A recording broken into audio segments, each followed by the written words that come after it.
especially for people, I don't know what happens in people's private lives, but, are more well-known people, like even Bret Michaels had that similar situation happen to him recently, and, I mean, he was a high-profile person to have that happen. So, I mean, these kind of things. The fact that these people can do what they do, like Steamboat and Bret Michaels, and still have that, I mean, they're like walking miracles. Exactly. Oh, I mean, Bret Michaels especially, he had diabetes as well, and he still did what he did. Unbelievable. Yeah, pretty impressive. So you mentioned that you're really spoofing The Wrestler. Did you see the original? Yes, I did, and very well done. I mean, Marissa Tomei, I mean, Mickey Rourke, I mean, Ron Killing, some of the other boys on hand, Necro Butcher was on hand. I mean, it was very well done, and I'm really glad it shed a new light to the people watching, about what we go through, other than the glitz and the glamour of it, Now, I think that movie kind of, we had you on one of our sister shows just days after the Chris Benoit tragedy.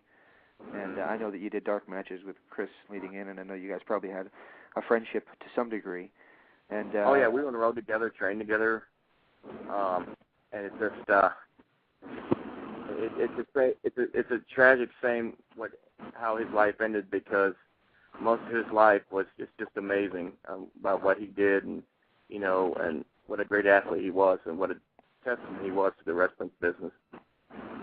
What do you think of they seem to move towards trying to remove him from history in a lot of ways by not mentioning that he won the Royal Rumble and strange things like that, trying to remove him from the clips and things? Well, the thing is, even though his life ended the way it did, tragically, I mean, he will always be a part of history. I mean, it's he's already in the books, so really just no use trying to erase something that can't be erased. Do you think that, what I think actually is that movie, The Wrestler, kind of helped take away the stigma that the Benoit case tend to put on it? Because it seemed like when the Benoit tragedy happened, right after that, the media was on a wrestling feeding frenzy, and they jumped right on Hogan because Nick had the problems that he did, and it seemed to me like it was, okay, wrestling, we're going to get those wrestlers. And it seemed to me like The Wrestler kind of helped stop that. Yeah, it shed a whole new life on the reality part of our industry, what people don't see behind the scenes, the struggles we go through, and all the things we're faced with. And I mean, it's a hard lifestyle. It's something you got to be committed to, like anything else, to be a success at. Absolutely. Well, you're still in the ring these days, and I know you're working a lot with the NWA as I read your posts. How are you faring in there right now? Pretty good. I just regained the NWA Mountain State Heavyweight Championship. I did hear about that, yes. We just read about that right before we signed on. And I will be representing them at the NWA Legends Fan Fest coming on Charlotte, October 5th through 8th. And it'll be a great event. Of course, August 5th through 8th. Camp there, Adam Pearce, Terry and George Funk Jr., Sting, and Bryan Danielson's getting a shot at the heavyweight championship that Saturday night, from what I hear. Yeah, he is. Yeah, he's going to be facing for the NWA championship, and well, what a sympathetic character he is right now, because I think there's not a person on the planet that doesn't think he got the short end of the stick. So, on that one, so absolutely. And Greg Price is putting that on, and that is, I think he said October. It's really August 5th through 8th. August 5th through 8th. That's right. That's right. Yep. And you'll be there, and you're going to be. Are you going to be competing in the wrestling event, or are you just going to be doing the autograph signings? Well, as far as I know, I'm distributing autograph signings throughout the weekend, but I mean, you never know. Hey, you even don't know what to expect. But it's going to be a great time for all the wrestling fans involved. Sure. All righty. Well, I have to ask you about this because since we talked to you last, unfortunately, we lost James Brown, and I hate to be such a downer because it seems like a lot of people were bringing up people who are no longer with us. But I think one of the things that really stamped your name in memory in people's minds was Super Bowl 2000, when your reaction when James Brown actually came walking down the aisle. Did you ever get the chance to meet the hardest working man in show business? Oh, absolutely. And how did you guys get along backstage? What a class act guy. I mean, it was such an honor and a privilege to be, I mean, in the same pay-per-view, much less in the same building. James Brown, what a class act guy, and to have him involved, for our feud my feud with the Cat, Ernest Miller, it was great, and I really thought it was a sign of something big, more things to come at the time, and it really made, at the time, it made a really pretty big impact on the company. So, I mean, I was pretty stoked about it. That was very cool. Ironically, Kevin Sullivan and them were known as guys that didn't push the younger talent and all that. That was kind of their stigma.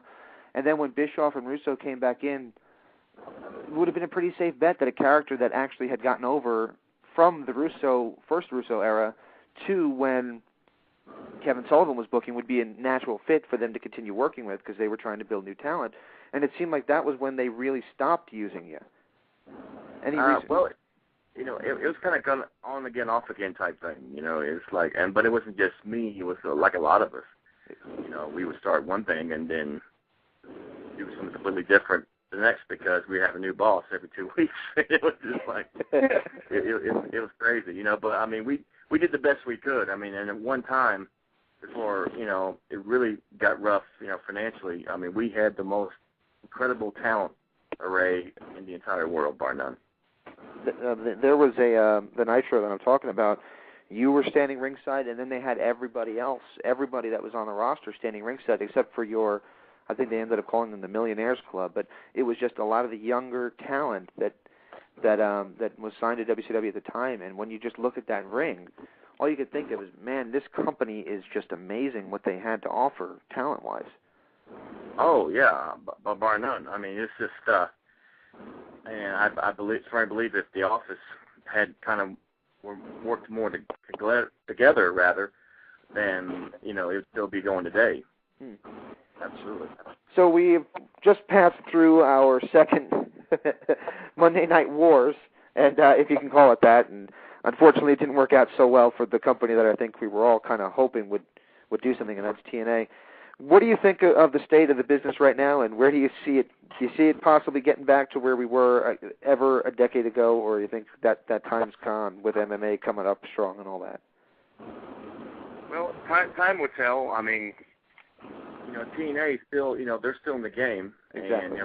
and they, and I tell you, the last couple of impacts I've watched, I mean, they've really stepped up their game as far as TV production and match quality. I mean, and they've got an array of great talent. They're still on hand, and I mean, they still have time to, really come back and really make their way. So I mean, you got them. I mean, you still got Ring of Honor. And you got Dragon's Gate. You got a lot of little promotions that are really, stepping up with their great young talent. And WWE's, they're pushing their young talent too. I mean, I gotta give them that. So, just got, some time will tell, basically. Now, you doing the movies and all that you're doing away from the business, but also as part of the business, do you still have the itch to get back on TV for the wrestling side of things, maybe get to WWE, get to TNA? Oh, absolutely. Always keep my options open. I mean, never say never as far as the wrestling industry goes. So, I mean, I still have quite a bit left to offer, and, whoever it be TNA, WWE, etc., I'm game. So, there I am. Now, you changed the name from the Maestro to Stro, and I've always been meaning to ask you this, and I don't think I did in any previous interview. Any reason why? Well, when I left WCW, I kind of was looking for doing a little different, kind of more modernize what I was doing at the time, and something different basically. And a kid come up and gave me the idea about shortening my name to the Stro, right? Right. He would just come to me every day. Hey, Stro, what's up? And so kind of stuck with me. So that I just took that and went with it. Very cool. So WWE doesn't own the name or anything? I don't know what that name stands, to be honest. I mean, maybe they do. I don't know. It'd be kind of tough to trademark such a thing, though, because in addition to it also being an occupation, you can also argue that Seinfeld had that character, the Stro character. So, I mean, it'd be kind of hard to say in the entertainment field that there's no other Stros, Maestros. Yeah.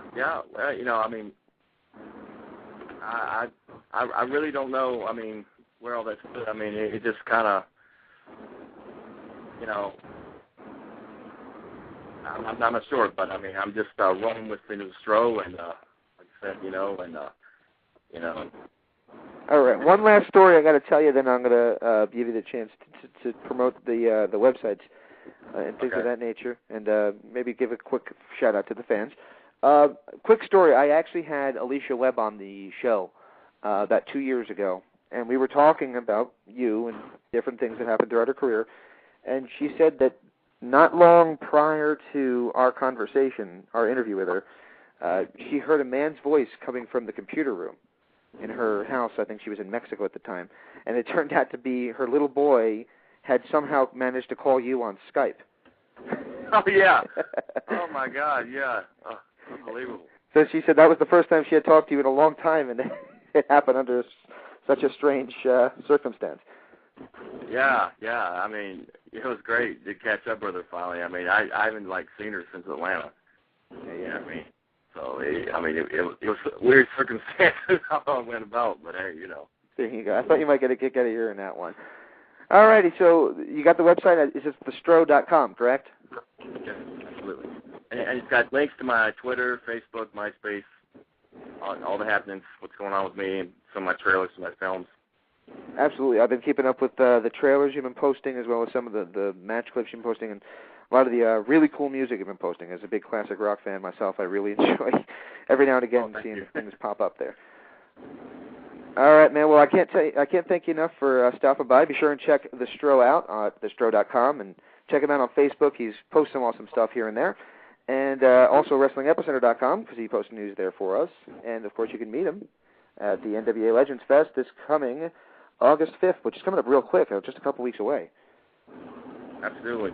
And thank you guys so much for having me here. Anytime you want to come on, Stro, and I'll send you a PM about the other thing we were talking about before the show started. Great. Thank you so much. God bless. Thank you.